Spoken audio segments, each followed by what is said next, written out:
people don't give shit. He's giving them the business. All the man is out on the field. He's going to go into the end zone. He's got it. Goes Davis. Oh my God. Davis is going to run it all the way back. Deep down the field. It's going to be to the goal line. It's going to be gone. It's a touchdown. And the Gators have won the game. 50 to the 40. Herman Whitfield to the 30. To the 20. 15, 10, 5. Touchdown FSU. Welcome everyone to the wonderful month of November. We got football every single day, almost in the month of November, maybe every single day here in the month of November. We got some football on tonight if you wanted to watch some. And welcome to College Football Extravaganza Week 10. We took a week off because our buddy Davis was getting married. Me and Jigga Justin went out there to San Diego and we had a good time. We did film a podcast there in San Diego, but everyone's getting back, so we couldn't get one to you guys last week, but it's week 10 and we're back. How are you guys doing this week? How you doing, Joey? You look good. What's new? Did you change anything? No, I didn't. I'm winning my bets. 2-0 last night. Both my bets are winning right now, so always look good when you're making money. Nice. Well, you make money, you look good. What about you, Justin? It looks like nothing changed. It looks like you didn't pick up that webcam that we wanted you to pick up. That's okay, though. We'll get it to you. Life's been hectically busy. Doing everything I can. I start a new job next week, so trying to stay under control. But I'm doing all right. Good job. I would ask you about your job, but they might not want to know about this podcast. That's fine. We'll keep it a secret. Yeah. But anyway, let's get into some football. How about we missed week 8. We're gonna have to sacrifice week 8. Great games, of course. We're just gonna have to move on for the sake of time. But last week, great games. That's a beautiful thing about this season. Booty is that we've had great games almost every single week. I would say every single week we've had competitive games, top-ranked games, everything like that. I want to start off by saying I was shocked that maybe not so much shocked, but pretty shocked Utah almost lost to Washington State. It was 21-17 there on a Thursday night. I've been saying all season Washington State has a good football team, but I give Utah the benefit of the doubt almost every week. They proved me wrong a couple times, but I still think they're a good football team. They got the win here, and I guess that's all that matters. Same with NC State and Virginia Tech. NC State almost lost to Virginia Tech. I didn't know what to make about that. ACC correspondent Joey, what do you make about that?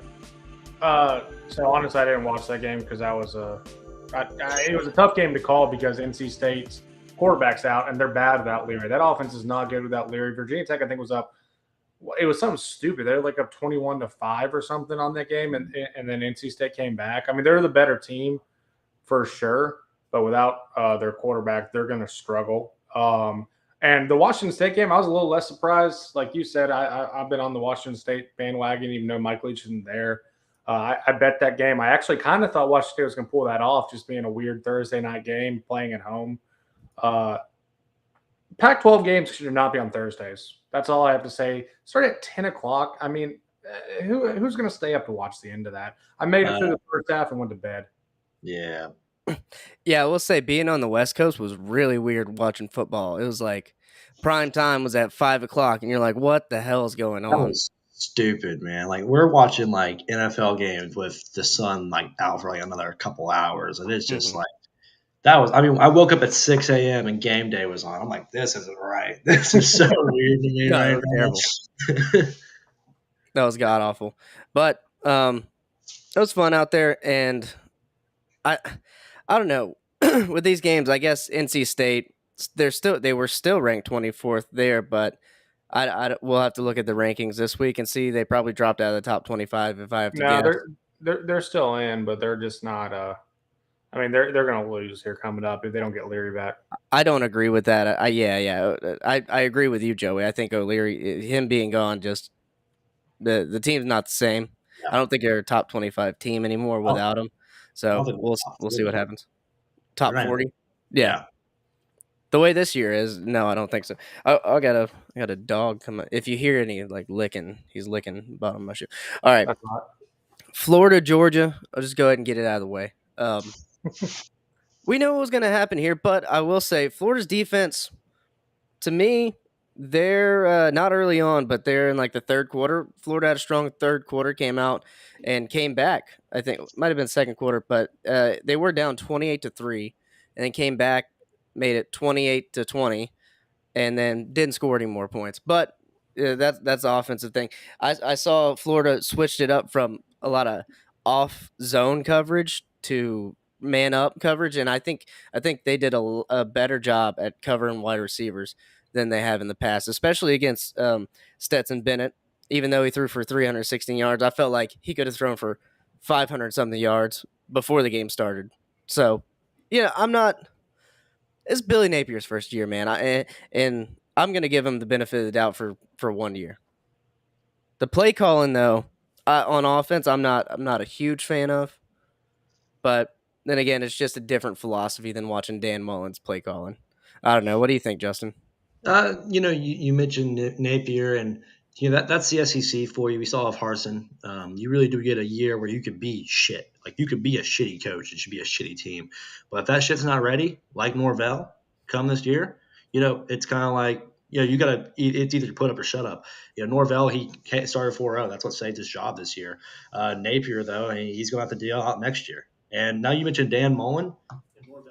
We might see Dan Mullen in a head coaching position come next year, Mm-hmm. like a Nebraska, like a West Virginia. I like West Virginia. The sign of West Virginia and Dan Mullen, it's really just clicking with me for some reason. I don't know why. West Virginia. Interesting. Hey, did y'all see that reporter that was like Yeah. calling the shot? Yeah, he's saying I'm going to be here longer than Napier. Get him out of there. Fuck that guy. That's really like that's the thing. So me being media, man, you can just never ever be too careful, or when there's a mic in the room, you can just never be too careful with what you say. Some shit you just gotta keep on wraps and just do it in a closed room, like over at dinner or something. But when you're in a press conference room, you say something dumb like that, you're asking for your job to be suspended. That's not smart at all. I don't care what his level, I don't care how long he's done it for. That's a basic media rule number one. You never talk with a hot mic in the room. Yeah. Justin, what do you think is worse since you are in media? The reporter with LSU that said to Brian Kelly, win some games and I'll get here on time, or this guy? I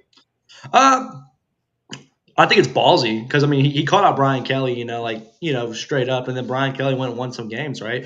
But this reporter, I mean, you can't even say it to the coach's face. You're saying some behind-the-scenes stuff, like trying to look cool or whatever, and then you get caught. And what's so bad is that guy has a really distinct voice. Like, everyone knew it without seeing the guy.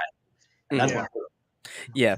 I agree with you. I think that's worse because he's talking behind his back. I also think that the only reason LSU is winning games now is because Brian Kelly is just holding a grudge against that one lady. He's like, I'll fucking you show up on time, I'll win some damn games. Me and my family, and here gonna win some games. All right. Yeah. And people keep saying like Marcus Freeman, like he's gonna move from Notre Dame. I just clicked the fuck out of a roach, dude. That thing came up. Oh my god! My notepad. Holy shit! Yeah, we're gonna put an end to that guy right now. Yeah, that'd be a mistake by Auburn, though. By the way, if they fucking hire Marcus Freeman, that guy's not a good head coach, really. Well, it's not even that. Like, people are saying that. I've had people calling me and say Notre Dame's a stepping stone job, and I'm like, are you crazy? Like, that's a long term job, more than probably Auburn. Notre Dame, that's a place where people are going to stay. Like Kelly was there for a decade. I mean, Lou Holtz, he was there for however long he was. No, that's a prestigious job. No, like Auburn's maybe the most disillusional fan base in the damn nation. Yeah, I mean, and why would you want Marcus Freeman right now? Anyways, he's brand new. I mean, the guy can't get his feet down on the ground in South Bend. What makes you want to have him in Auburn in a tougher conference? We'll see. Ever since he became Catholic, man, he's won some games. So maybe that's just they working the Catholic magic over there in South Bend. Maybe Q's. I don't know. We'll see. I mean, I think this week they got a tough one, and we'll get there after our Week 9 review. But they got Clemson coming to town, and I've heard some wild picks. Just today on this, and we'll get to that in a second. But anyway, we'll go down the line. Ohio State surprised me with this one. Ohio State and Penn State. this game isn't as close as it's, or actually, it was a lot closer than it seemed. Penn State was leading at halftime, 16-14, and and just surprised me. They came out to play, and Ohio State not looking like the number one team like I thought they were here, and I kind of bumped them back in my own personal in my head, in my own personal rankings. They always struggle in Happy Valley for some reason. Whether they're a great team or whether Penn State's a great team, they always struggle in Happy Valley. I think Penn State, they messed up not making this their whiteout game. I know like they're supposed to win their whiteout game, but that shouldn't be the goal of the whiteout game. The whiteout game should be showing like we dominate at home. This is what gives us a real advantage at home. Mm-hmm. So them picking Minnesota last week and not doing Ohio State, they dropped the ball on that majorly. But you think of this game with Ohio State, it wasn't their best performance, but I think they put up 28 in the fourth quarter, I believe. And, they ended on a really high note right there. But still not a very strong showing from C.J. Stroud and crew. And they're struggling in the running back committee.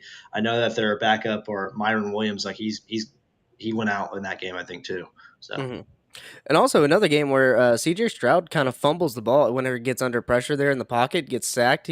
He's done that a couple times this season, so be careful with that whenever you're facing a good defense. Yeah, I don't have a lot to say about this game. I thought it was a huge spread, 15.5. I took Penn State on that. Like you said, Justin, I mean, this game is always close.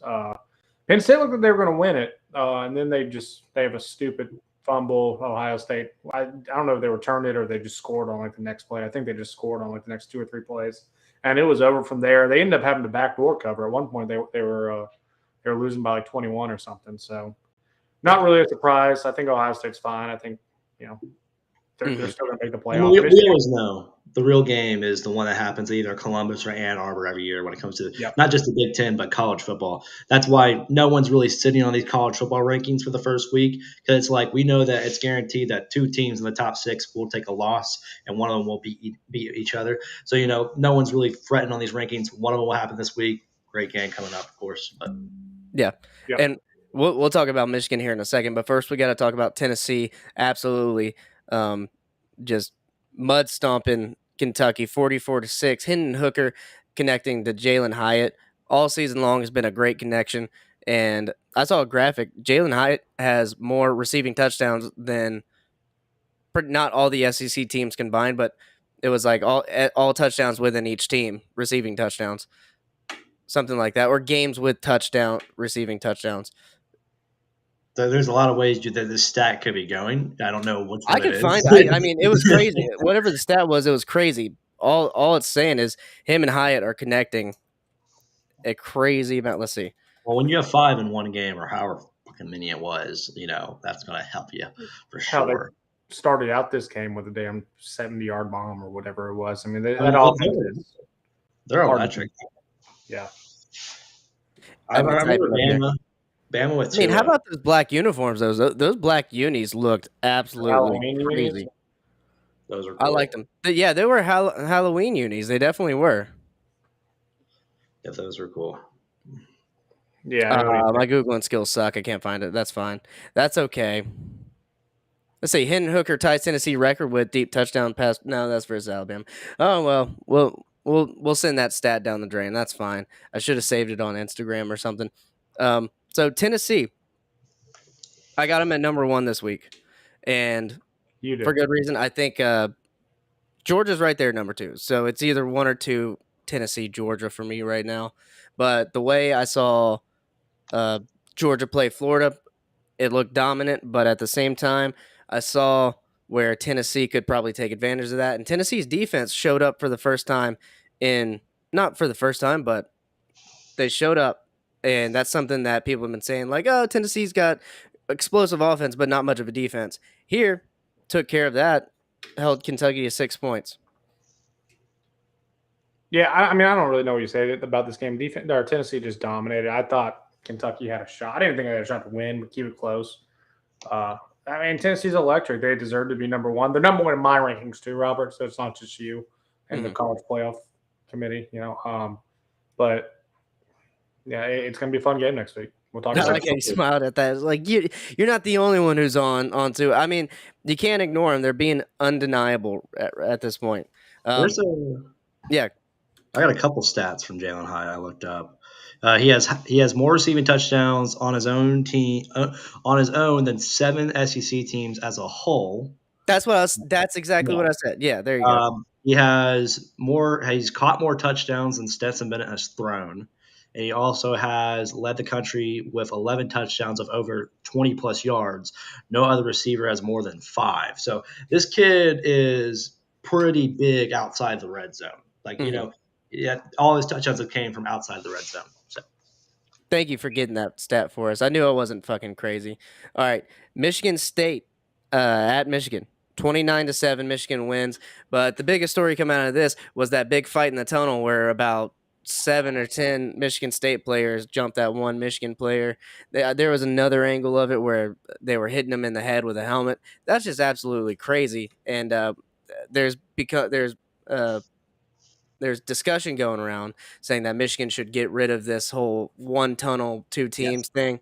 And what do you guys think about that? Not even talking about the game. Like, obviously, it's terrible what happened, and Harbaugh said everything right. He was like, "We're gonna, get whoever did this, it's press completely charges." avoidable.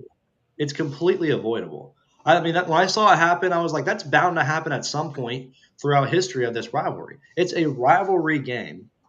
There should already be an ordinance to make sure that they don't correlate going in the locker room. Apparently, that's a tradition they like. They like the tightrope on this tradition of the teams come out at the same time, the teams go in the locker room at the same time. I'm like, you're asking for trouble there in today's society. Like, that's not smart.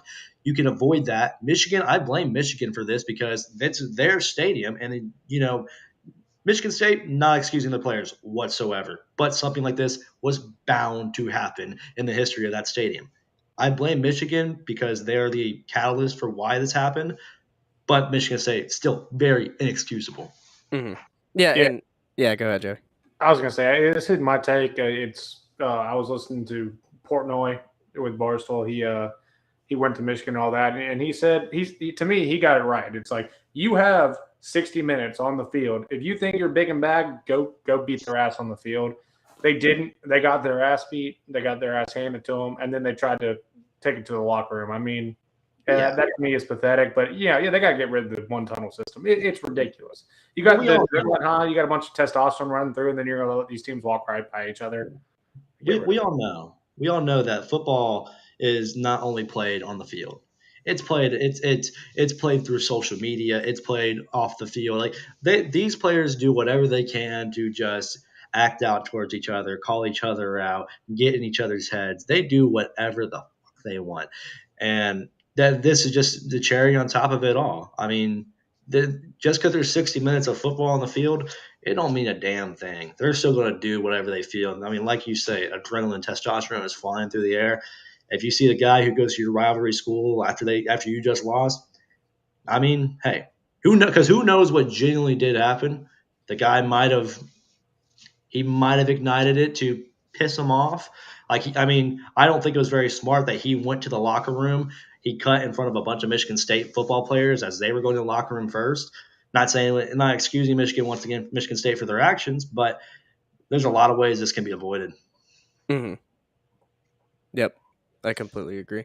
Yeah, Michigan State not looking good here. They're gonna have to figure out something quick, or we're looking at a hot seat in the coaching position here. And I think even right now you might be because after Kenneth Walker left, they got no sort of last year they were talking about how he was like the next head guy, and then right, yeah, this year he sucks. I mean, to me, last year it was kind of obvious that they recognized that Kenneth Walker was their guy. He was their workhorse. They gave him the rock 20, 30 times a game, if not more. Probably more. He's a Heisman candidate. He's doing good things in Seattle. So that was such a big part of that offense, and now there's nothing. There's nothing there right now, and they got to figure it out. But I won't spend too much more time on that. We'll move on. TCU had a slow start versus West Virginia. They end up getting the win 41-31, and Max Duggan threw for 341 yards. Look, TCU goes undefeated. What are you going to do? Are you going to keep them out of the playoff with other one-loss teams? And it sucks because TCU's won games, and each game they've won, the quarterbacks of these other teams have been hurt. They've been out of the game. So I feel like there might be a couple cheap wins there, but what are you going to do? That's football. There's a chance that you could have 5 undefeated teams, I think, right? Because Tennessee or Georgia, they can be undefeated. Bama's already lost. No, Clemson, yep. Yeah, so no, I'm saying like Tennessee or Georgia, like not both. No. Like, yeah, like Mhm. one of them will be an undefeated team, maybe, possibly. There's other games, right? Then you have Clemson, Ohio State, or Michigan, one or the other, and then you have TCU, and I feel like I'm missing one. USC Utah has a lost. loss. Oregon has a loss. USC has a loss. That should be everybody. So it's 4. Okay. So I There you mean, if it all goes to plan, we should have 4 undefeated teams. But knowing college football this year, it fucking won't. Probably won't. Yeah. So TCU, good job getting the win there. I don't really have much to say about that. I was attending festivities throughout the day. I only got a chance to watch a couple of these games and then highlights and recaps from a few of them. One of the I games. have to say about that game. That was that was an all-time bad beat betting wise. West Virginia plus 7.5. TCU had the ball on their own side of the field with 30 seconds left, and instead of just trying to kill the clock, they're like a 40-yard touchdown to cover the spread. I think Portnoy like had that, right? He had like yeah. And his live reaction was fucking hilarious, man. Like he about had a stroke. I mean, luckily this was on during the FSU game, so I wasn't paying too much attention to it, or I would have probably had a heart attack because I had West Virginia. I mean, it killed me. I had a terrible day betting college football last week, and that was just Last week was a shit slate in my mind. There was no exciting games. I mean, game day was in Jackson State, Southern, which is cool. Like, that's not bad. But like if they have to go take one of these like historic or like backseat games for game day, it's not a great week in football because they don't have a top 10 matchup going on. There wasn't any I don't think any ranked matchups really going on last week either, except for Oklahoma State, Kansas State, which that was wild. Yeah. About that one. That's where we're going next. We'll skip past this Oregon-California game. Oregon does work again. Bo Nix threw for 412 yards. So Oregon's reeling along much better than they were the first game of the season when we were all talking shit about them. But now, Kansas State absolutely ass-slapped Oklahoma State. And I don't know what happened here. Mike Gundy comes out after the game, and he says, I did something we'll never do again. And we don't know exactly what that is, but we're thinking he may have held players out from practicing and getting reps at practice from what the press conference after the game, how that went. But I don't know if that's a goose egg. I don't know if you do that. It's a goose egg. Kansas State just absolutely worked them. That's what's so weird about it. So I think the stat for this was that was the largest shutout win by a team that was in the top 10 who lost to a lesser ranked foe. Mhm. It was a big worded stat. It wasn't it was a very complex one. But when I saw it, I was like, that's pretty interesting. I mean, because 48-0 on a top 10 team, very impressive. But that's not expected from Gundy. I'm genuinely curious. When's the last time that Oklahoma State got shut out? Mm-hmm. And this was definitely a different offensive look from Kansas State. Martinez out. Will Howard goes in there, throws for about 300 yards, and changed it up a little bit. They were a little more pass heavy from the quarterback position than they were with Martinez in there, which looks like it worked out really well for him. Maybe going forward, well, we might Adrian have some Martinez quarterback is not good at competition. football. So. What? Adrian Martinez isn't very good at football, so makes sense. Yeah, you have a thing against Adrian Martinez that you didn't like him before, and now you don't like him at Kansas State. Well, I mean, look what happens when he's out. I mean, this game was crazy. I got really nothing to say about it. I had Oklahoma State winning this game. They were underdogs, which was kind of a rat line, so you could have snipped it out, but no one could have ever guessed that the show was going to happen. I think bury the tape. Bury the tape, the old cliche. Yeah, no, I'll tell you what. Deuce Vaughn also running for 158 yards. Deuce Vaughn is fast. He is one of the best running backs in the nation. I love it. I like Deuce Vaughn a lot as a running back. I don't know how he didn't end up in the SEC somehow. I don't know where he's from, but if you come across this clip, Deuce, great. He's ridiculous. Like he is He. I mean, he was. I know he was ranked. Like, if he wasn't ranked in the top as 2 or 3, he was ranked 1 on most preseason lists for running backs this year. That kid, he's a special talent. But I mean, that's also the running back position in college football. I feel like you saw Brees Hall; he was the top prospect last year. That's just how it goes. And so uniquely, we can't be very surprised to see such a great talent. He was talked about so much. I am scrolling through their season right now, and I cannot find like it's. I'm in 2010 right now, and Oklahoma State has still not been shut out like for the longest time. That's So insane. Joey, what are you reacting to there? We need some It was a live fourth reaction. down for Bowling Green, and a 4th and 9, and they picked up, went down to the 10-yard line. So This is what betting does to people, folks. 2009. I got a -4.5. I haven't been to shut win out by. since 2009. Wow. Over a decade. All right, moving on. Louisville puts it on Wake Forest. 8 turnovers in the third quarter by Wake Forest. You're not going to win any football games doing that. Louisville beats them 48-21. Sam Hardman had a bad day. You had a bad day. You fucked Third up. quarter, just third quarter. Yeah. Yeah. It was something crazy. Like, he had 5 turnovers in like 3 minutes. It was something wild. Yeah. That's a game. That's insane. Go back and watch them. It was close, and then it just crumbled. It just fell apart. And Wake Forest, I don't know what to say. That's a freak game where you have 8 turnovers in one quarter. Probably never going to happen ever again.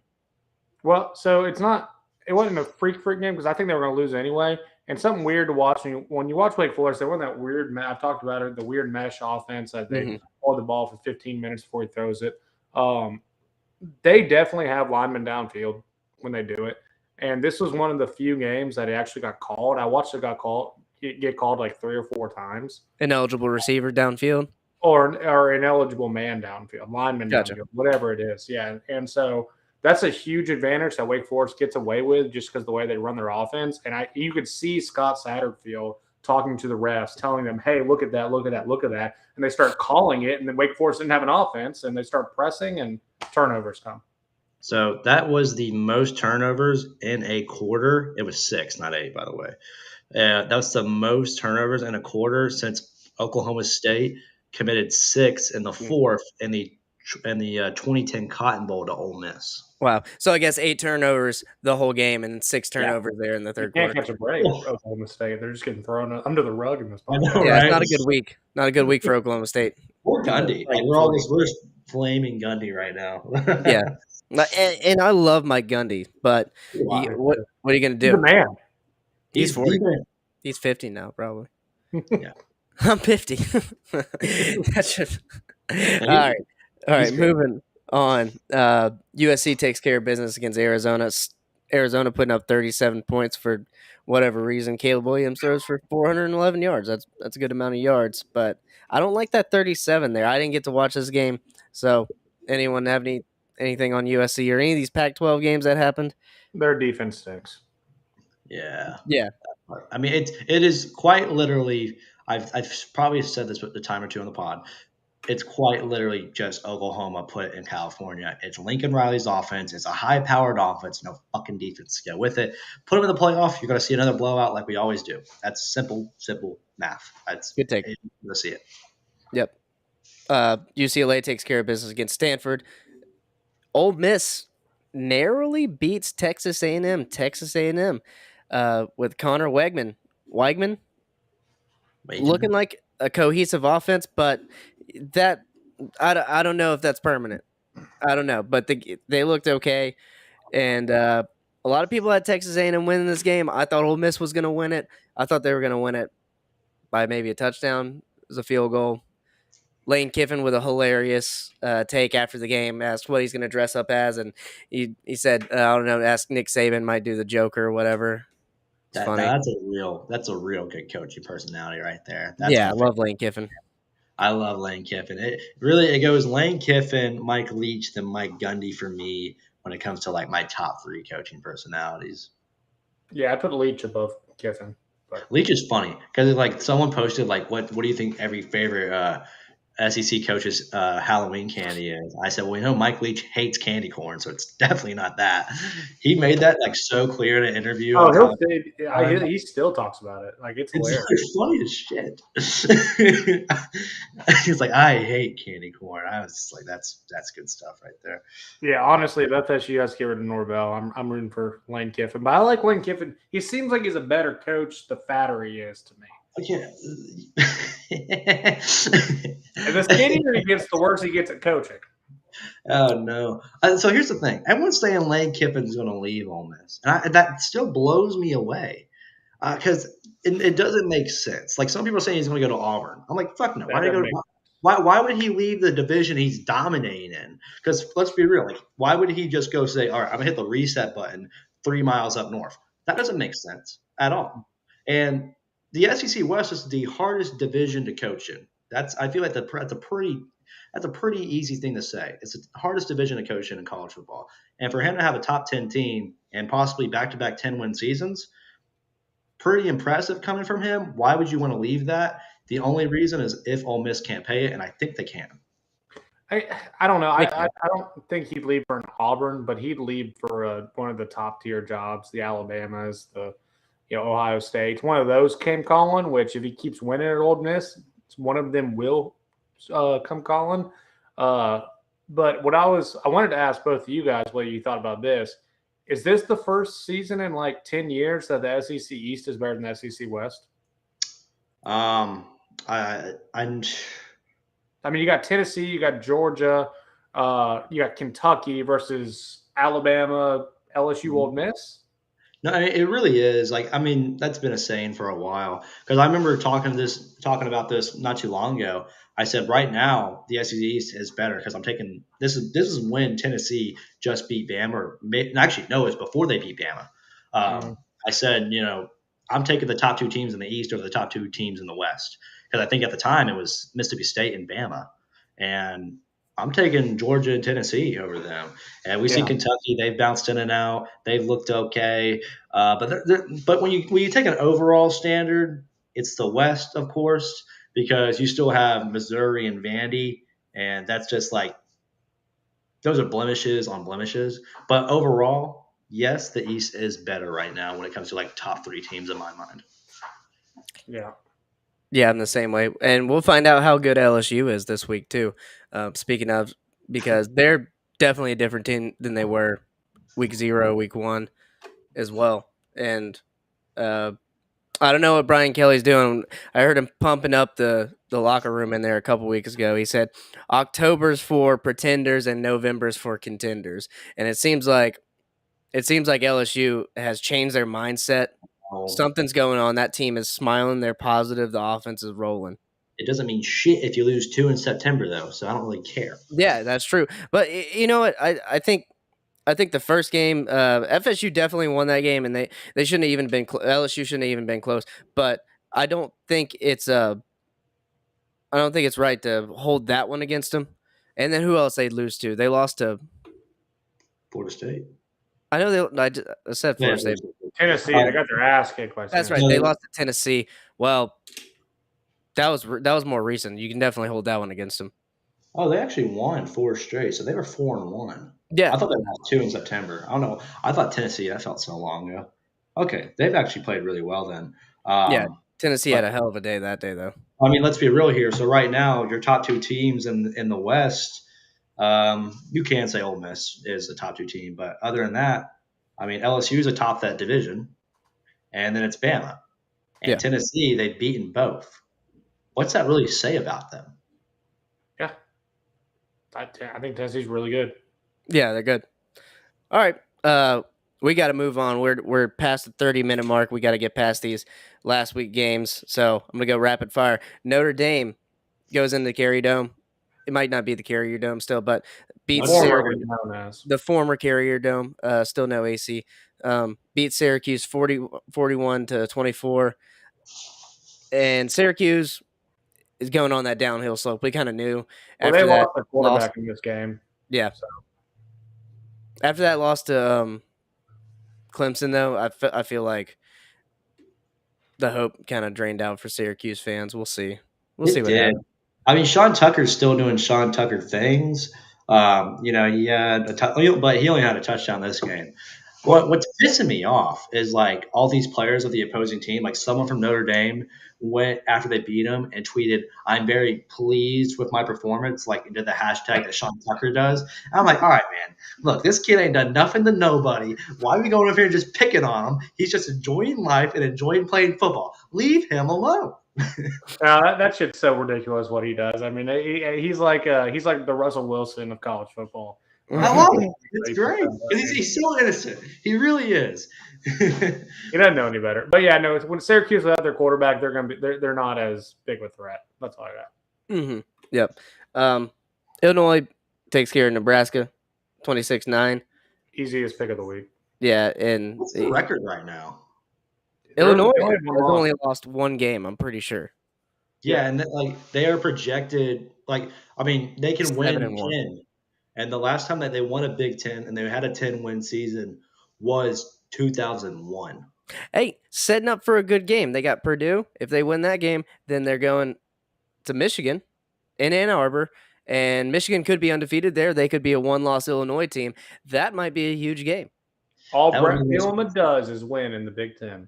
That would be the most wasteful game day week in my mind, though, because we all know that will not be a good game. All right, moving. Yeah, I know, right? It's gonna be disappointing. But I mean, I might watch it. I'll watch it just to watch Michigan lose. That's for sure. Anyway, moving on. Cincinnati, UCF. I don't know. In our pick'em this week, Joey, that was just a straight pick'em, and I didn't want to do it because I'm like, I don't know. But UCF gets the win. Congratulations to the Knights. Pittsburgh loses to what? Yeah, go ahead. We see Fickle get removed from Cincinnati and get put to a bigger job this year. Oh, because this is the last year. Like Cincinnati's on the decline now, right? That's pretty obvious. They're not going to be the top 25 again. But you still have last year. You still had the playoff appearance, and you got to take it while you're up. Still, he's still up a little bit. Is he going to take those calls this year and go get a bigger job? What job is there? I mean, it's a bigger question. You have Nebraska, West Virginia, Auburn. I think you stay at Cincinnati for those jobs. The city, definitely like the city and the area, you're going to get better recruits in Cincinnati, Ohio than you would. You can still team build and win easier at Cincinnati than those other jobs. And then you get them back up again, and one of those big jobs is going to open up. I mean, Michigan State will probably come free this year. I don't think so. Iowa will probably come free this year. I don't know. That's moving to Iowa. That's a tough fire. Because here's the thing: that Iowa's a very similar relationship to Pat Fitzgerald and Northwestern. They just won a bowl season, but Kirk's been there for like his 11th season. I don't know. That one might come free. No, I wouldn't go to Iowa either about Fickle. I would say. No, Cincinnati is actually have a good city. They got. And they're going to the Big 12 next year. Yeah, that's a big move. You might stick around for that. You're probably right.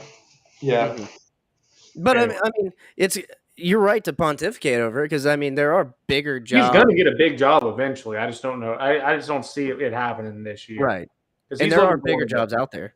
Big. As far as like name and recognition, prestige wise. That's the biggest one in my mind. When it comes to blue bloods, I go Nebraska. I don't think Nebraska's ever going to be good ever again. No, it's not. It's not. Do you want to go live in Omaha or, I mean, anywhere? It's Lincoln. Lincoln, that's what I meant. Yeah. But apparently Lincoln is like actually a big city too. So I don't know. Well, I'm not going to talk shit about Nebraska because maybe they will be good again one day. But bro, I haven't seen it lately. That's not what I'm thinking. Anyway, moving forward. Fucking hate my dude. I can hear it in my ear. Anyway, it's a crutch, man. You're getting used to it. I'm getting used to it. Pittsburgh loses to North Carolina. Pittsburgh players were talking shit about North Carolina here, and you can see it all over North Carolina's football's social media. They had the Pittsburgh player talking the shit, and then they put highlights of North Carolina proceeding to beat them down 42-24. And Drake May throws for 388 yards. Can we talk about North Carolina, though? That's so surprising. I feel like when we came in here week one, we said they probably wanted to get 7 wins. And They are one of the better teams in the ACC right now. Mm-hmm. And their only loss right now, Notre Dame. Championship. Drake May, actually, according to Pro Football Focus, is the number 1 quarterback in the nation. Their defense is just terrible. Well, they could be a playoff team if it wasn't for their defense. It's the Appalachian State game. They had because they had a crazy amount of points in the first 2 games, I think, right? And they just blew up. And so Drake May, his stats have been up, really up. And so he's just kind of been hanging out up there because he had such an easy head start over everybody. But they're putting up 40 points a game. Mm-hmm. Yeah, no, their offense is great. Currently, number 1 on the coastal side. So they're setting a collision course straight to Clemson, straight there. And I think that's going to be a good game to watch. That'll be a very fun game to watch. I kind of think they'll beat Clemson. Kind of think they will. I know. It's like I don't want to go there yet because there's a lot of football left to be played, especially this week with Clemson. But, yeah, North Carolina surprising me with that 7-1 record. Good job, guys. Congratulations. Joey, actually, no, we got one more team. So, South Carolina loses Missouri. I don't know what that is. Joey, talk about FSU and their win over Georgia Tech. I'm not going to talk about this for long. I mean, Georgia Tech stinks. They got a little hot whenever they fired their coach. It was an ugly game. I mean, I was really mad when this game first started, fumbling on the 1-yard line and everything, but they figured it out. When's the last time you can say FSU had an ugly win and they won by 25 points? I'm happy with the result. I'm not going to bemoan it. We got our second stringers in there. Jordan Travis threw for 396 yards. Let him throw a fucking screen pass at the end of the game, Mike. Let him get 400 yards. Mm-hmm. Come on. So, by the way, Justin, by the way, talking about Pro Football Focus rankings, guess who is the number 3 quarterback in the nation according to Pro Football Focus? I'm taking a wild guess that Jordan Travis here. It's Jordan Travis. And I don't think he's the number 3 quarterback in the nation. But yeah, I also don't. He's having a great season. This game, good job. You should have won. I think it's Johnny Wilson, man. That kid's a fucking stud. I think on a good day, Jordan Travis is in top 10, top 5 quarterbacks in the nation. Oh, I think he's top 10 on his best day. I think he's probably top 20. Yeah. He's not a top 5 because you still have C.J. Stroud. You still got Bryce Young. You still got those guys out there. Yeah. You throw Hooker out there now. And that's your top 3.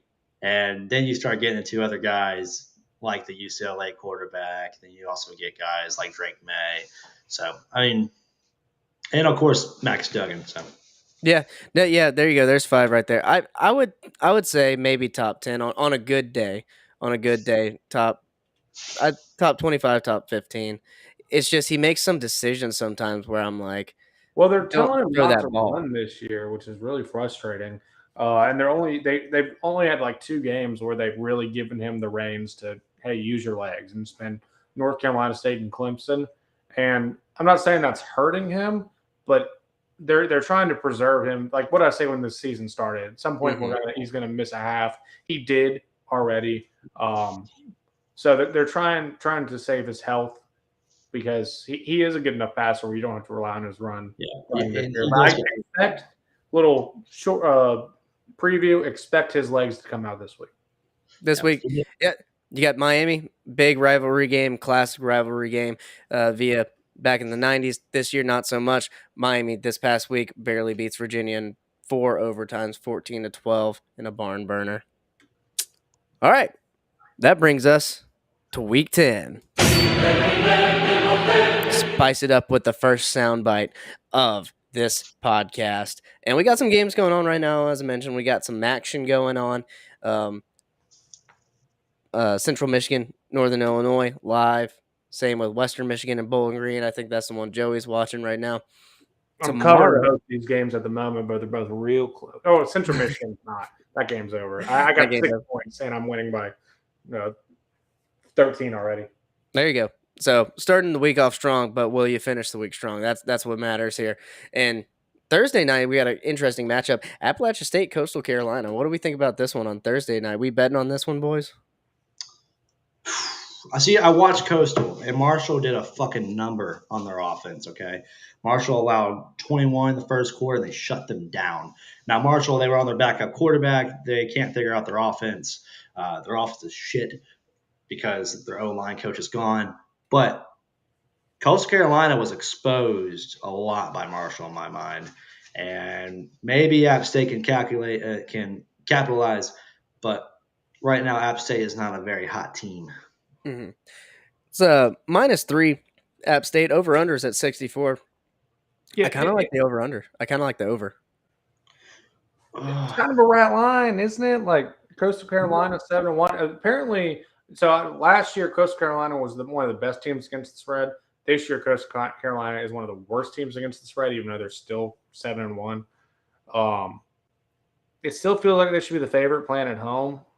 I'm scared. I'm scared of this. If I was going to bet it, I'd bet App State just because it's like Vegas knows something that we don't. Yeah, maybe. I would go with the over. That's just me, just banking on App State's offense and Grayson McCall. Anyway, moving on. I don't really want to talk about any of these Friday games. You got Oregon State at Washington. That might be an interesting game there at 9:30 p.m. on ESPN2. Late. You California people need to go away. You California, Oregon, Washington people. Man, where's that at? What is it? Who cares? Yeah, that's not on there. I actually got the roadcast, so we're gonna have a bunch of sound bites here in the next few episodes. We'll see what happens with that. Derailed the podcast. Yeah, I go mad crazy. I go insane when I have so many sound bites. You weren't here for the first couple of years, but I had just a soundboard when we did it through Zoom, and it was. We're gonna have some good stuff. We're gonna have some good stuff. Send me suggestions for sound bites.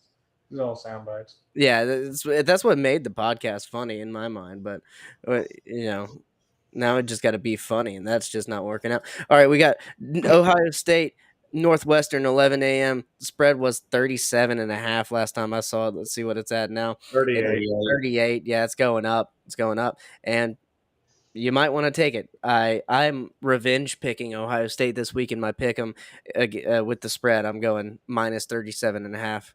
I'm sorry, that's such a large spread. This is Northwestern. This is Ohio State. Yeah. I know. I don't care. I'm doing it. All right, yeah. I don't play these games. I mean, Ohio State's going to stomp them. Mm-hmm.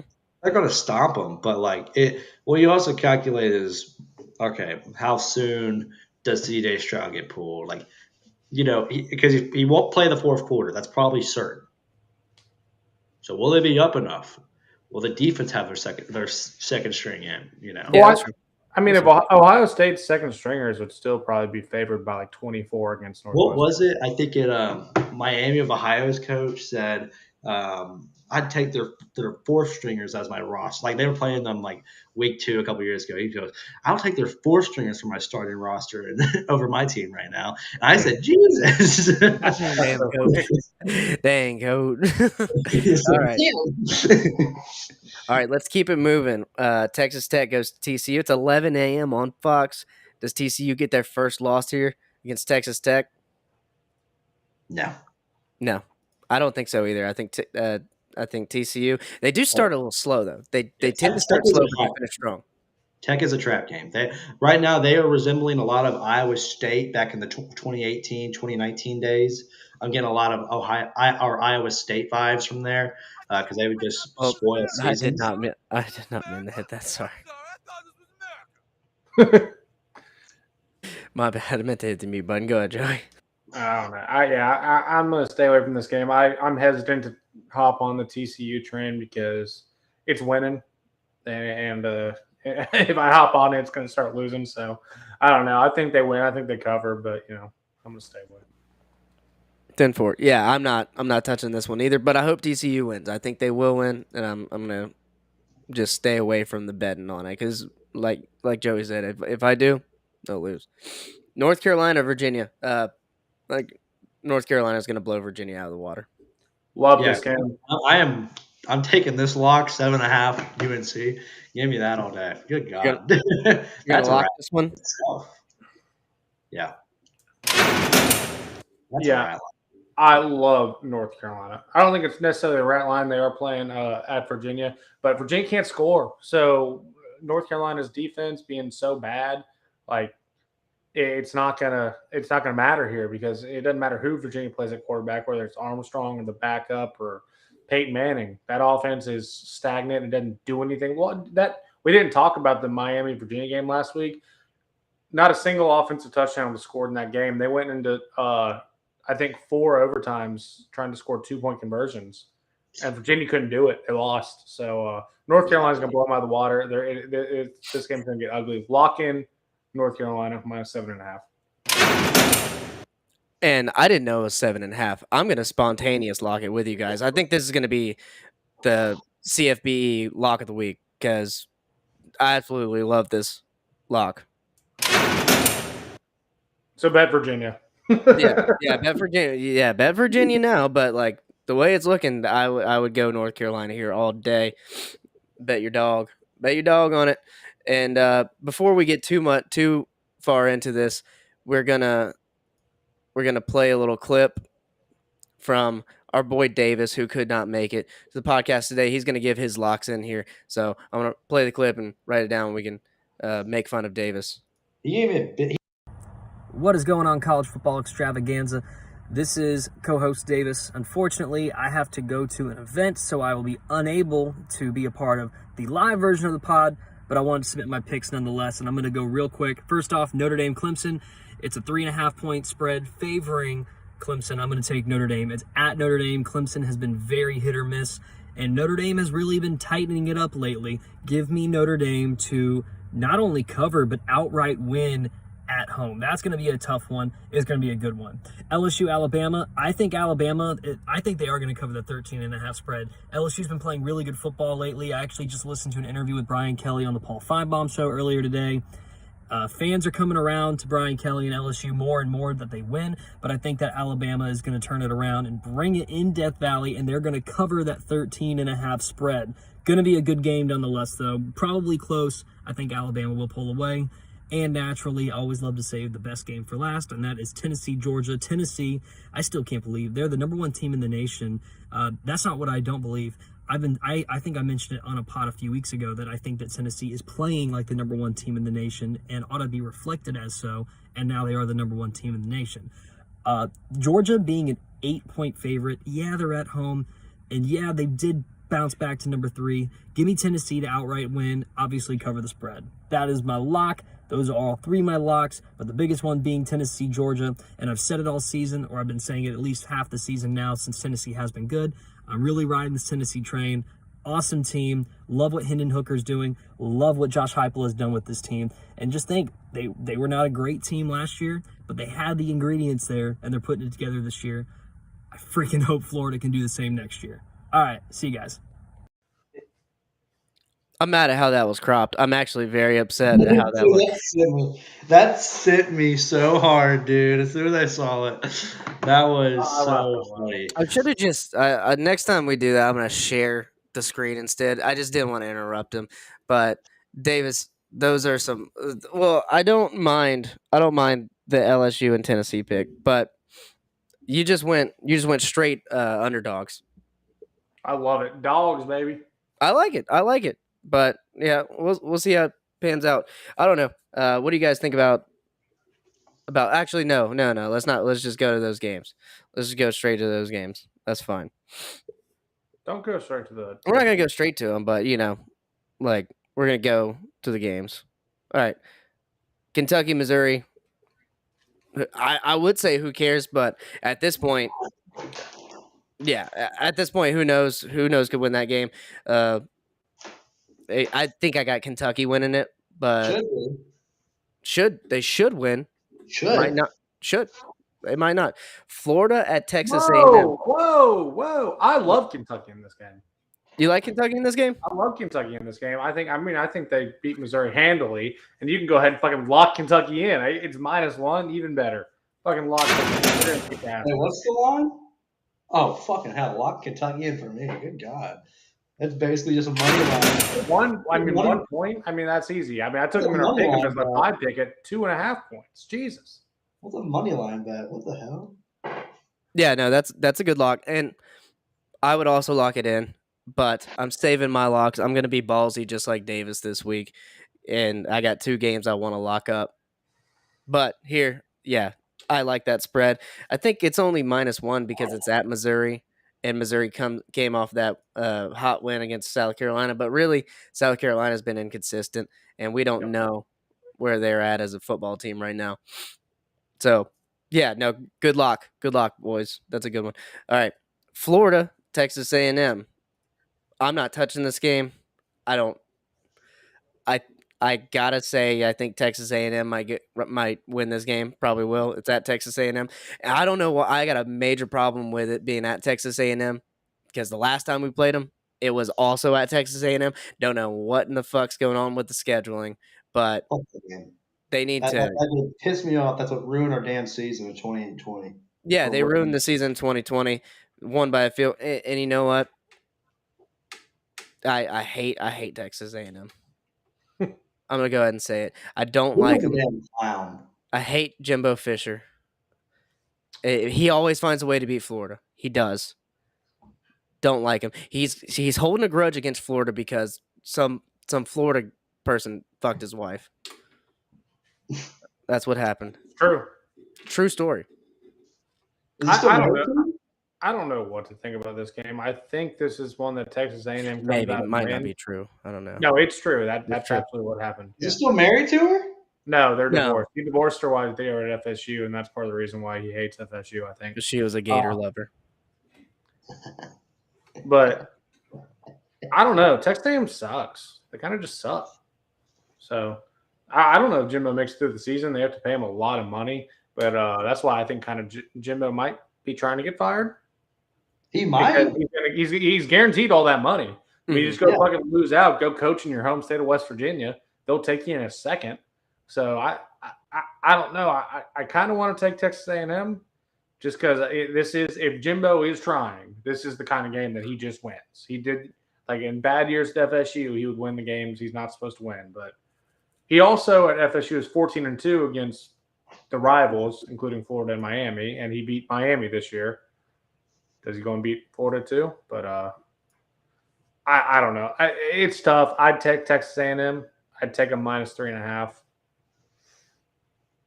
Yeah. I mean, it might be a tough. Fisher's not tanking. We'll see. We'll see what happens.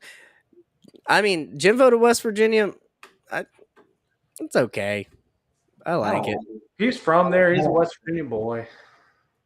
I get it. He's a West Virginia boy. I'm a West Virginia boy. I just fucking I hate the sound of it though. He's doing the reverse Bobby Bowden though. Bobby started at West Virginia and went to FSU. Now he Texas A&M there in the middle. But why would you go from Texas A&M to? I would like to live in Texas over West Virginia. I don't know. West Virginia is beautiful. I've heard it's beautiful. Justin. Heard it's beautiful, Yeah, Justin. you want yourself there, all right? Texas. I like Texas too. All right. Don't want to get in a fight. Don't want to cause anyone to leave the cast, dude. Don't leave the cast. Anyway, moving on. If you see any games here, just stop me. But there's a whole bunch of 11 a.m. games that I am not going to talk about because we're at the hour mark already. Marshall Old Dominion, just for you, Justin. You want to talk about Marshall? Give me Old Dominion. Marshall fucking can't figure out an offense. All right, there you go. From a Marshall fan, you got Old Dominion. Oklahoma hosting Baylor at 2 p.m. and that one might be surprising.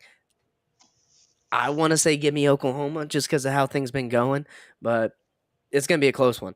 I'm looking at the spread. -3.5 Oklahoma. Yeah, it's gonna be a close game. I would not. I will stay away from this one. Yeah, I don't like it. This game's got me in a pretzel because I like Oklahoma, but I haven't been able to figure out the right side of Baylor all year. Baylor's not good. Like that's all you gotta know. Baylor's not good. I don't think they are either, and I think Oklahoma with Dylan Gabriel is good. Yeah.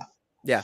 But I mean, but it's the Big 12. This is a game where both teams can just ball out or not, and yeah. Give me Oklahoma -3.5, not a lock. A 2 o'clock game. A 2 That's o'clock. fine. Yeah, I mean, like I said, if I was going to pick, I'd probably pick Oklahoma. It's at Oklahoma. I like Dylan Gabriel there. But Baylor's one of those teams, and this is one of those games where Oklahoma could lose. I could see it happening. All right, moving onward. Skip that game. That's the game of the week. Oregon going to Colorado. Oregon's going to win this one all day. Colorado's one of the worst teams in the country. at this point in time. The spread's kind of thick, though. It's minus 31.5, over under at 62.5. That's a tough one. I would stay away from it too. I don't like that. Yeah, I got I could see Oregon covering the way Bo Nix's been playing, but who knows? Penn State going to Indiana. The only team to beat Illinois this year, it was 7-1. Indiana. It's at Indiana. You never know. Penn State, not what I thought they were. That's their loss. Is Indiana? Yeah, early in the season, I think it was by a field What a goal. horrible Indiana loss. stinks too. It was the first game They of their lost to season, Nebraska 23-20. by 14. Yeah. Penn State is favorite minus 14 here. I say Penn State wins, but I got Indiana covering. I like the 14. I'm probably going to bet Penn State minus 14. I think Indiana's just bad.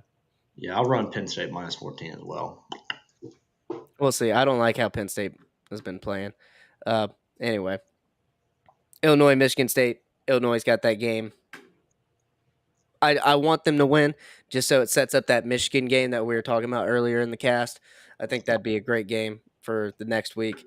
Oklahoma State at Kansas, though. Do we know if Kansas has their starting quarterback back or they still got Bean? I think Bean might be better than their starting quarterback. Bean's good. I like Bean too. Both are great options. Yeah. So Kansas +2. Oklahoma State's favorite going into Kansas. After that 48-0 loss. Man. I think Oklahoma State bounces back here, but I still am going to stay away from it. I don't like it. Both these teams are dead to me. I mean, after last week, Oklahoma State, I had been winning money on them, but you just can't bounce back to, like in my mind, you can't bounce back to Joey for that game. And then Kansas, I can't bet the right side of Kansas either. So, I mean, if I gut feeling, Oklahoma State wins and covers, but Gotcha. All right. Alabama at LSU. It's a 6 p.m. game in Death Valley at night. LSU has been playing good football. November's for contenders. And I'll tell you what. If LSU is a contender, they go and they play a tough game here. And I think Alabama wins. But I got LSU covering the 13.5. I'm going with Davis on this one. I'm locking it in as well. Plus 13.5 LSU. This is an interesting game. Alabama, they've struggled. It's Saban's birthday week. So remember that. This man don't lose on his birthday week, that's for sure.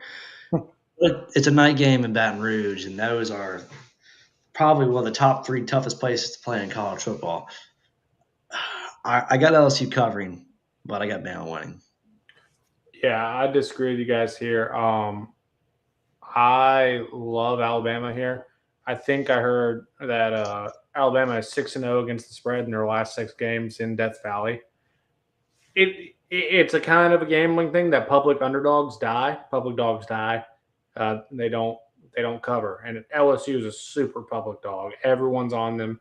Everyone thinks they're going to cover here. Alabama's been kind of laying low. I mean, they beat the shit out of Mississippi State, sure. They always beat the shit out of Mississippi State. But everyone's very low on Alabama. This is the game they come out and they just explode. And, you know, next week we're going to be talking about, is Alabama going to make the playoff when they beat Tennessee in the SEC championship game? I think LSU's a little overrated. I do. I really think they are. Top 10? No.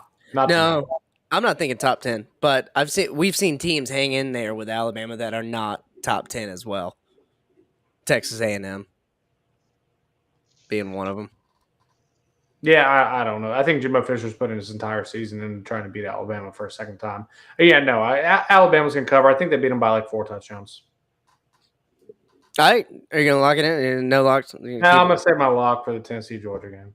Good. I mean, I feel like that was kind of prophetic, honestly. I feel like if you're right about this week, you're going to be right about that beating Tennessee in the SEC championship game. You know, I didn't say they were going to beat them. I said everyone's going to talk about it. Start talking about it. Yeah. Right. Yeah. No, I agree with you there. All right. Another good game to watch here. Kansas State coming off that big win, 48-0, like we were just talking about against Oklahoma State. They got Texas coming to town with them Longhorns. And I like this game. It's going to be a fun game to watch. Texas is favorite -2.5. I don't think so. Let me go real quick because I got to Yeah, do go ahead. something in 2 seconds. I like Kansas State in this game. I think Texas is super overrated. Kansas State is they're a solid team. They're better than everyone's giving them credit for. I don't understand why they're an underdog in this game. I think it's literally just because of Quentin Ewers. Texas is not as solid of a team as Kansas State. They're going to cover this game. I like them to win this game. Again, if I had another lock, I would take them. But I'd take them +2.5. Take them money line. That's Yeah. a dub. That's dope. You gone? You out of here? No, I'm coming back. Okay. All right. So I think I want to pick Kansas State here. It's at Kansas State. They've been playing good football. I don't know who's starting this week. If it's going to be what's his name? Yours? Huh? Not Adrian Martinez? Ewers. Kansas State's backup quarterback. Martinez? No, not Martinez. The other guy. That just let me I see. don't Let me see. Yeah. We just talked about him earlier in the podcast. Let me see. Will Howard. I got to get his name right because he did really well. So I want to say his name. So if Will Howard's playing, actually if either's playing, give me Kansas State here. +2.5. I like them to win. All right. Where are we at? There we go. Clemson goes to South Bend to Indiana. They're undefeated. They're ranked number 4 in the nation. Notre Dame on a winning streak here, 2-game win streak. God, I can't get over that Stanford loss. This is where I don't agree with Davis. I think Clemson wins this game, and the spread's -3.5. I think they cover the spread easily. Yeah, I like too many games in college this week. And for how bad I've been doing in college, that's a problem. I love Clemson in this game. I think Notre Dame is not very good. I think they took advantage of a Syracuse team who lost their quarterback last week. And Clemson, I don't know. I like the playoff caliber. I think they're definitely a top 10 team. I think DJ is playing better this year. And he's going to start this game according to Dabo Swinney. Their defense is very good. I kind of think they give Notre Dame problems. I think they bully Notre Dame in this game. They got a better offensive line. They got a better defensive line. They got better skill players. So give me Clemson. Give me the -3.5. I think it's ugly. Yeah. So the thing about Notre Dame, they don't have any wide receivers, and they don't have a defensive line or front seven. They got bullied by a Marshall line who has been horrible since they beat him in South Bend. Now, Marshall lost his own line coach, but still. And they don't have any wide receivers, and the secondary is, for Clemson, will do a good enough job to lock down on them. I really don't see Notre Dame doing anything with this, so I would definitely take Clemson to cover. There you go. And you guys are watching, hop in the chat. We'll post you on here and like and share and subscribe. We're on the Higher Frequency Podcast Network and the Swampcast Network. And Functional Alcoholics on Twitch. I don't know how that happened. That's just a one-off. But anyway, moving on. Wake Forest, NC State. Give me Wake Forest here, coming off of that disappointing loss, that 6 turnover and 1 quarter loss against Louisville. Give me NC State there, and then also you got Florida State at Miami. Give me Florida State in a big way. Miami is absolutely hot garbage. The spread's only -7.5. I would lock this one in if I didn't want to use my lock on something else. Florida State's going to win this game. Yeah, you kind of screwed me up. I definitely should take it. You didn't screw me up. I screwed myself up. I was supposed to lock this game in, but whatever. I'll give you. You want to? We do honorary locks. So I'll give you an honorary lock. You're a Florida State fan, and it's Miami. I'll give you an honorary. Do you want me to lock you in? Yeah, give me a second. Let me walk myself through this. Yeah. Take your time. I love this game. I love this game so much. I'm so ready for this game. So I've been on the right side of FSU 7 out of 8 times this year. I think 3 times I picked them to lose against the spread. 4 times I picked them to lose against the spread. They lost 3, and they're 5. And they won the other 5, and I was on the right side. Miami is hot garbage. They're hot garbage. They're saying Tyler Van Dyke's going to play. I talked about it before. Tyler Van Dyke is the biggest lock to transfer this offseason. He's playing in a system that does not fit him. Their defense, they say, is good based on statistics, but yet they give up 45 points to Middle Tennessee State. They give up all those points to North Carolina, even though their offense is good. I think we wrecked Miami in this game. I think our defense is going to stymie them. We're finally healthy on defense again. If Tyler Van Dyke plays, Miami scores 20 points. We're easily going to put up 30, at least 30 on this team. If Tyler Van Dyke doesn't play, which I kind of don't think he is, I kind of think it's gamesmanship. They're going to play Jeff Garcia's son, Jake Garcia, that's his name. Miami put up 6 points in regulation against Virginia, which is one of the worst teams in the Power 5 this year. They beat them in I already talked about quadruple overtime. They didn't score an offensive touchdown. FSU is going to win this game, I think, like 38-13. Give me Florida State. Give me the 7.5. This is going to be a cakewalk, and Mike Norvell is going to have his set. He's going to be 2-0 against Miami in games that he actually is on the field coaching. The year that he was out with COVID, throw it out the window. I mean, this is going to be nasty. It's going to be bad to be a Miami fan for the two people that are on that. You're just hammering this one. You're enjoying this one this year. This is going to be. I'm going to be drunk for this one by the time it shows up, and I'm going to be just fucking pouring them up, enjoying it, having a good time. I'm not even going to get out of the recliner for this one. My feet are going to be up, enjoying it. All right, you're right. I'm going to hit the lock button. Florida State Seminole Vesicles. That's the wrong button. Sorry. Lock it in. There you go. I got a game I want to throw at y'all. James Madison, Louisville. That's a good game. 7.5 favorite Louisville. Fuck it. I'm going to go James Madison. I'll just go James Madison. Yeah, I'm not even going to look at anything. Louisville plays some good football this year, but then sometimes they don't. They have a terrible game. And James Madison's been pretty consistent. They're a good football team. They're a well-coached football team. And I like the underdog here. I like the group of 5 team. Give it to me. Florida State Seminole Vesicles. I love that soundbite. That's gonna make it to the new soundbites. Just so you know, it's already clipped up. It's ready. It's easy to transfer. It's funny. That's all. It's got all the things you need for a good soundbite. And Are we throwing out games? Oriented. Are we throwing out the games before the game of the week? Yeah, go ahead. Liberty, Arkansas. Arkansas is kind of on a downswing. Liberty is a solid team. They just gave Hugh Freeze like an 8-year extension. I love Liberty in this game. 13.5. Give it to me. They're going to. I think they might win this game, but they're definitely going to cover 13.5. Wait, so they're plus 13.5. Yes. Give me that all day. Yeah. There you go. Those good bets. I always like betting on this game.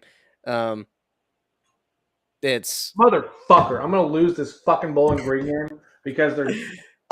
I have 4.5, and they're up by 4, and they're kneeling the ball. That's what happened.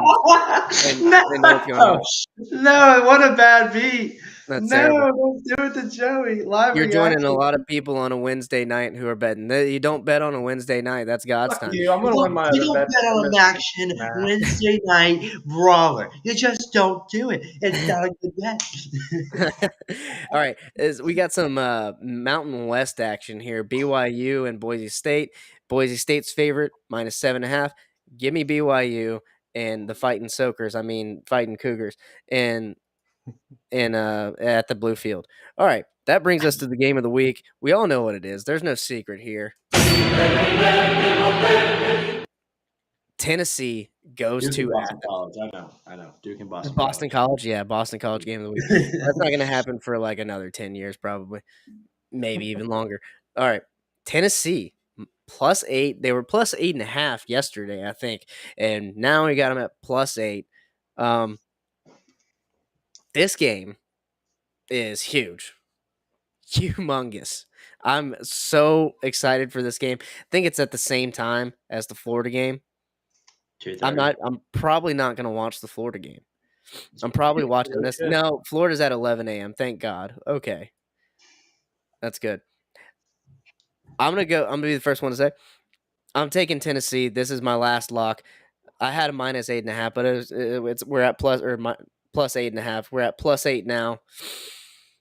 Over-under's at 66. I'll lock in the over. I'm going to lock in the over. No? You're going under. You're going under 66. I mean, I'm not going to bet it, but I'm not. I don't. I think it's kind of a lower scoring game. I think Tennessee is going to come out firing. Here's the thing. I think it's going to get to the point where Georgia can't score with Tennessee. That's my whole feeling on this game. Their defense is not what it was last year. Tennessee's offense is electric. They just don't. Georgia just doesn't have that. I think it could get to a point where Tennessee comes out to a big lead and it kind of stagnates. The game kind of is dull in the second half because Georgia's defense figures it out and their offense can't kind of catch up. So I love Tennessee. I love them to win. The 8.5 is a gift. So I'm going to lock in the 8.5. That's what I'll save my lock for. He is the best team in the country right now. And I think they beat Georgia by over more than one touchdown. I'm gonna you convince me. I'm not gonna do the over under. I'm gonna lock in at 8. We're at 8 on ESPN, but 8. If we can agree to 8.5, I'll go 8.5 too. It's fine. They're gonna win, so it doesn't matter. I'm gonna bet their money line. Right. Yeah. No. I mean, jeez. Is that super loud? I'll turn it down. Georgia at home. It's a tough one, but it's not one that is a notable tough place to play. It's not a Happy Valley at night. It's not a Baton Rouge. It's not an Iron Bowl game. It's not a place where people go, damn, I really don't want to go play there. So I don't really think it has that much of an effect. Now, is it going to be booming? Yeah, it's going to be a good one. But Tennessee, they can handle any atmosphere it seems thrown at them. They are one of the most rambunctious teams in college football right now, and I love everything about them. It's going to be interesting to see how this game unfolds, but they're +9 versus Bama, +8 versus Georgia. Shit, run it back. Give me +8 Tennessee and they'll win it. That's so low. We gotta lock it in a little higher. There you go. All right. And that brings us to the end of Week 10 Picks and Locks. Thank you guys for joining us. As always, thanks Joey, Justin. Davis couldn't be here. He'll be here next week. Don't miss him too much. But we're this is another week of good college football, and we're excited. We're excited for it. So come back, like and subscribe, share it to your college football friends too. And see you next week.